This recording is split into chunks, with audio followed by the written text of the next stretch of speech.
10 unsolved demon slayer mysteries. तो वो कौन से 10 अनसॉल्व्ड मिस्ट्रीज है ये हम आज के वीडियो में जानने वाले हैं। First, origin of demons. Second, Nezuko धूप में कैसे सरवाइव कर सकती है।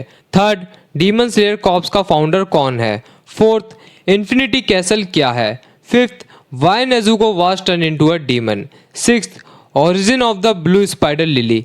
Seventh, origin of the demon slayer mark. Eighth, क्या कामाडो तांजीरो हाशिरा बन पाएगा। नाइन्थ, ज़ेनित्सु एंड में इतना सीरियस क्यों हो गया। 10th, बीवा डीमन कौन है। और मांगा रीडर्स, मैं तुम सबसे रिक्वेस्ट कर रहा हूँ, आप कुछ भी कमेंट में स्पॉयलर्स मत दीजिएगा, वरना जो ओनली एनीमे देखते हैं उनके साथ इनजस्टिस हो जाएगा। तो अब ज्यादा देरी ना करते हुए आते हैं अपने पहले मिस्ट्री के ऊपर।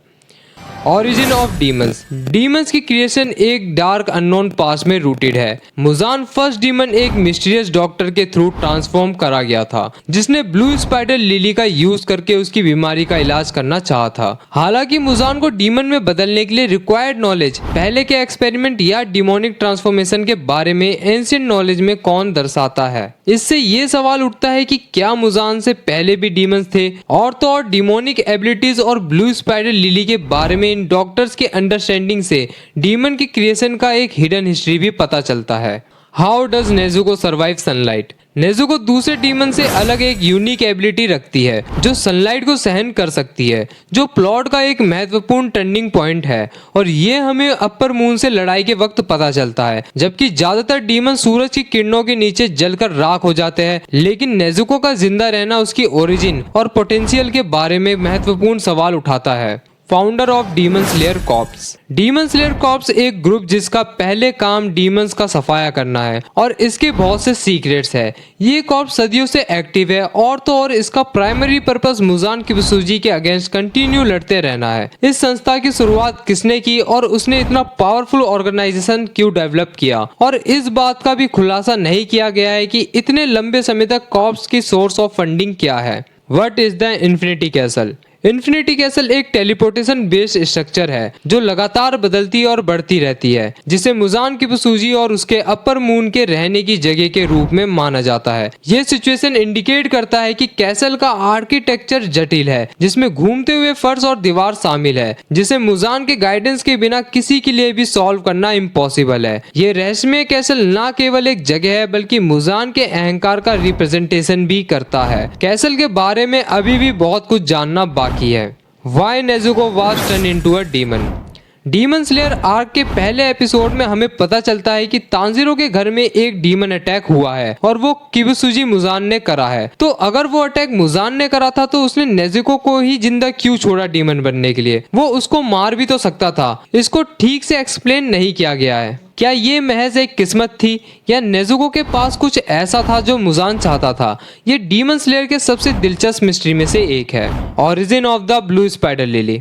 ब्लू स्पाइडर लिली का मोटिव मुजान की घातक बीमारी का इलाज करना था, लेकिन अधूरे ट्रीटमेंट ने उसे इमोर्टल ह्यूमन ईटिंग डीमन में बदल दिया, जो सूरज की रोशनी के लिए वल्नरेबल था। अब बीमारी से मुक्त हो चुके मुजान ने अपनी असहनीय भूख के कारण अपने परिवार को निर्दय पूर्वक मार डाला। इलाज को पूरा करने के लिए और ब्लू स्पाइडर लिली को ढूंढने के लिए उसने अपर मून डीमंस को क्रिएट करा। मुजान का अल्टीमेट गोल एक खिली हुई ब्लू स्पाइडर लिली की कली प्राप्त करना है, ताकि वो बिना किसी डर के और इफेक्ट के सूरज की रोशनी में चल सके। Origin of demon slayer mark. Demon slayer mark की ओरिजिन फैंस के लिए most anticipated demon slayer mystery में से एक है। डीमन स्लेयर मार्क बॉडी पे एक स्पेशल सिंबल है जो इसे धारण करने वालों को पहले से ज्यादा शक्तिशाली बना देता है, खास करके लड़ाई के समय। इस सिंबल का फर्स्ट नॉन यूजर योरिची सुगिकुनी था। फिर भी सिंबल का हिस्ट्री और इवोल्यूशन अभी भी काफी साफ नहीं है। शुरुआत में ये योरिची के पास ही शक्ति क्यों थी, और सदियों बाद तांजीरो में इसकी शक्ति कैसे अवेकन हुई। ये निशान ब्लड के कुछ सर्टेन स्ट्रेन या शायद पर्टिकुलर सिचुएशन के वजह से आता है। Will Tanjiro Kamado become a Hashira. जैसे जैसे तांजीरो हाशिरास के अंडर ट्रेनिंग लेता है और अपने स्किल्स को निखारता है, तो सवाल ये उठता है कि क्या तांजीरो खुद हाशिरा बन सकता है। उसकी कमिटमेंट और dance of the fire God जैसी इनक्रेडिबल मूव्स को डेवलप करने का उसका स्किल्स उसका हाशिरा बनने के चांसेस को बढ़ाता है। हालांकि किसी भी बंदे के लिए हाशिरा बनने के लिए ना केवल फिजिकल स्ट्रेंथ का होना जरूरी है, बल्कि डीमन को मारने और उसके भयंकर परिणाम से गुजरने तक का स्पिरिट होना जरूरी है। तांजीरो इस डीमन स्लेयर रैंक तक पहुंच पाता है या नहीं, ये बात कैरेक्टर के ग्रोथ और स्टोरी में रहस्य जोड़ती है। Why was Zenitsu serious at the end? Zenitsu, जिसे अक्सर कायर के रूप में दिखाया जाता है, उसने हाशिरा ट्रेनिंग आर्क के एंड में अपने व्यवहार में अचानक बदलाव दिखाया। मिस्टीरियसली लेटर रिसीव करने के बाद जेनिसु गंभीर हो गया, जो ट्रेनिंग के दौरान उसके नॉर्मल बिहेवियर से काफी अलग था। ऐसा लग रहा है कि इस लेटर ने उसे तांजीरो और दूसरे लोगों से अलग राह पर डाल दिया। फिनाले में जब वो इन्फिनिटी कैसल में गिरता है तो जेनिसु इमोशनलेस दिखाई देता है और पूरी तरह से अपने न्यू डिस्क्लोज गोल पर फोकस होता है। Who is the Biwa demon? Biwa demon Nakime के पहचान और उसका true nature demon slayer mystery में से एक बनी हुई है। हाशिरा ट्रेनिंग आर्क के दौरान इंट्रोड्यूस नाकिमे अपने बीवा, एक ट्रेडिशनल जैपनीज ल्यूट के साथ, हमेशा बदलते इन्फिनिटी कैसल को कंट्रोल करती है। वो अपने इंस्ट्रूमेंट को बजाकर कैसल के लेआउट में हेरफेर करने की उसकी एबिलिटी एक भूल भुलैया बनाती है, घुसपैठियों को कंफ्यूज करती है और मुजान को सेफ रखने में हेल्प करती है। नाकिमे ने ऐसी यूनिक एबिलिटी कहां से गेन की और मुजान से उसका क्या रिश्ता है? उसकी एबिलिटी की पूरी सीमा और उसकी पिछली स्टोरी डीमन स्लेयर के अन्य बड़े पैमाने पर अनएक्सप्लोर्ड मिस्ट्री में से एक है। तो गाइज, ये थे डीमन स्लेयर के अनसुलझे रहस्य। वैसे इसमें से बहुत से मिस्ट्री मांगा में पता चल जाती है। अगर तुम्हें जानना है तो मुझे बता देना, मैं अगली वीडियो में बता दूंगा। और तुम्हें कोई मिस्ट्री के बारे में पता है तो कमेंट में बताना। और जाते जाते चैनल को सब्सक्राइब कर लेना, हम 3K के बहुत ज्यादा नजदीक है